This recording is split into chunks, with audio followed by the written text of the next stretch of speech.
these slides as I made them up. There's two important slides, one at the beginning and one at the end. The rest you can go to sleep for.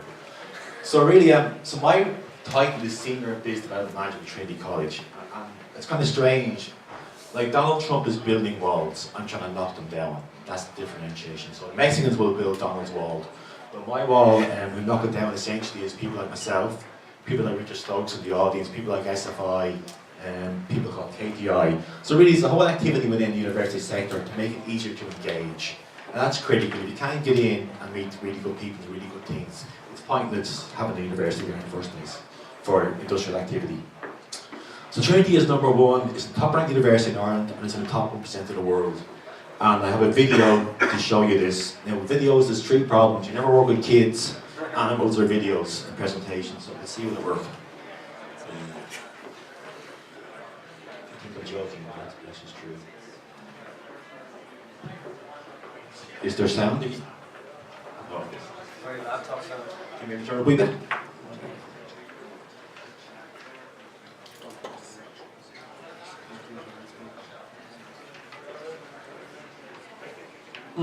Kids or videos or sound, right? Never mind. Let's go on. Okay, so video was very good, but again, not important. There's some good news though, for everybody. There's a strategy called Innovation 2020 which has come along. And what it means for companies and the industry and universities is the science strategy is set to increase spend.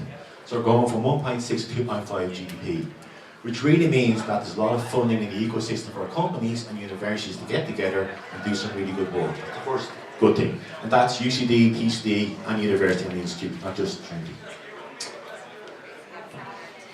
The Trinity does engage a lot of companies. And the question is, it's very impressive companies, very impressive number, but the real question is whether you're part of that bunch or not.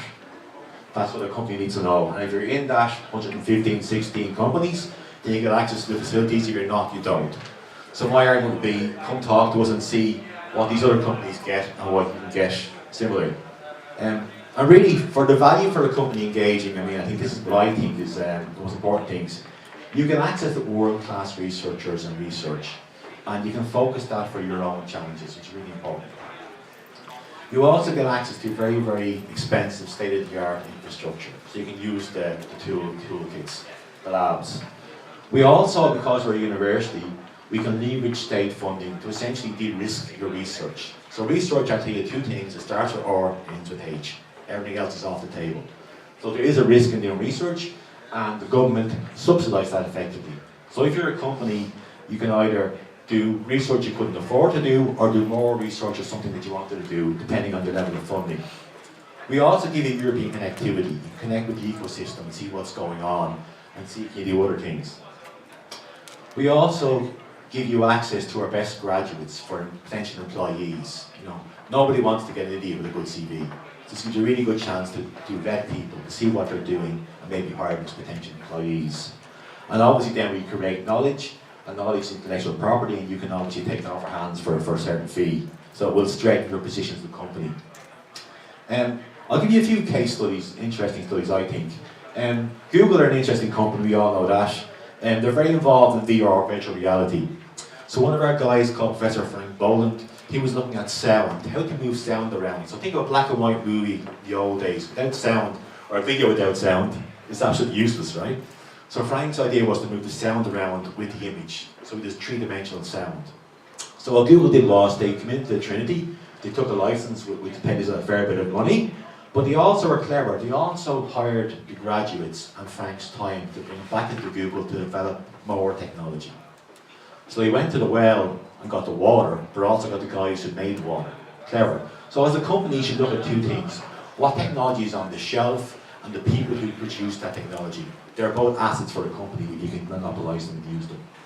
And that was fun to justify in Enterprise Ireland. Another interesting story, this is, I call this When Harry Met Johnny story. So this guy here is Harry Swan. Thomas Swan's a company in the UK. This guy, which I call Johnny's Professor Johnson, one of the most brilliant material scientists in the country. And what Johnny was doing was, he was looking at these 2D materials, like layers. And graphene is one that people probably have heard of.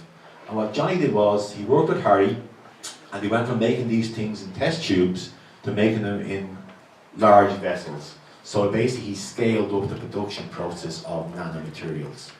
So he put them in solution, so he went from test tubes to Winchester flasks to big containers. And now Thomas Swan have a product which they can sell in this format, which does very, very amazing things. And this is actually a picture of a graphene solution on board nitride. It's not a pint of Guinness, so please don't drink it. But again, it just shows that what made this work was a few things. It was Johnny's willingness to engage with industry. It was Harry's understanding of how to get the best out of university. And they both had a real product which would make a difference that they could work on. So, 3 components. Good researchers, good company, and an important topic that we can both contribute to. You can get those 3 things in the room, you'll be successful. If you're missing any 3, you're wasting your money on air time. So really, what does the company bring to the university? Why would I bother talking to you today? If you're a company in the room, what you really bring is real-world challenges. You let us contextualise our research and apply it to solve real-world problems. And that's something we need your help on. So sometimes you give us access to data, to phones, to specific challenges, and even research teams. And sometimes you put something in the pot, you put in-kind contributions. That could be access to manufacturing lines, materials, your own people's knowledge. You also, as I said, put some skin in the game. You collaborate with your time and you invest in the project. If you're not going to invest in the project, don't do it. Go somewhere else, because you're just wasting your own time and wasting Trinity's time. So if you're prepared to collaborate and really get involved, you can make some real economic impact. And obviously you bring some level of cash, and we use that cash to, typically we co-invest or co-leverage it through various schemes to make that dollar go further, or euro go further. I'll tell you about Trinity College, and I said you can ignore these next 5 slides, but it's important you understand why I get paid. This is the reason why.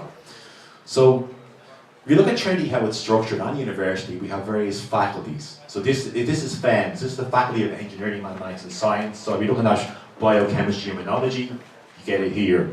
This is our health sciences, medicine, dental sciences. So these are where you get that expertise. Then we have also the art, humanities and social sciences, law, business structures. Blue guys over there. So that's how a college works. And each of those is a faculty, has a teaching mandate, has a research mandate, has people working in and out. So if you walk into Trinity College in the front door, that's what you face. And where do you get, how do you find biochemistry or find Luke O'Neill or Kingston Mills? You need some help to do it. That's what my role is. So on top of that structure there looks very interesting. But what happens if you took somebody from chemistry and mathematics and maybe genealogy? Because you do something really interesting, answer some really good questions. So, sorry, apologies, that's what I thought there. We have very good infrastructure, best in class. You should come see it, it's really impressive. There's only 12 of these in the world, TD microscope, they're about a few million each. So there's one thing in Trinity you can use. If you're looking at polymer materials or biomaterials, it's best in class. But we have all these various faculties, but to make it easy and to make it focused, what we do is we find active research teams that the college addresses, so we have critical mass in certain areas. Not by having one researcher doing mathematics, you need to have a critical mass of researchers to solve a problem. So things like neuroscience, nanoscience, I think earlier on you got the AMBER presentation, next generation medical devices, creative arts practices, cancer research, digital humanities, aging is another fantastic, sustainable cities, smart cities. They are all research thematic areas within Trinity. We have critical mass where the schools get together and put in the resources to answer a number of critical questions in that area. So if you're interested in tapping into the silver economy, if you've got an issue with cancer research, if you're looking at maybe smart cities and algorithms, if you're looking at next generation medical devices, the thematic area solves that problem for you. But it gets even more complicated. We also host a number of research centres, and these are really good SFI centres. I think Phil Henway is on next week, and we'll go this in a bit more detail. But these are centres where you can actually engage with multiple communities, where companies get involved, and they're very focused on answering industrial questions. So they sit in the ecosystem as well. We also have Institute of Neuroscience, we also have visualization teams, we also have graphics teams, we also have computational teams, and on and on and on and on and on. Or you can also just basically come in and find one researcher and do bilateral research, pay some money and get some work done as well. You can also come in and have coffee with me and ask, how does this all work? What's its ecosystem? How do I get contact? How do I get H2020 funding? How do I connect with universities? Do you know about Lero or Learnovate? So come in, you can get market intelligence, that's free, all costs you the coffee, we pay for that as well. Or how do you connect with some of these organisations? So you can actually figure out what it's all about.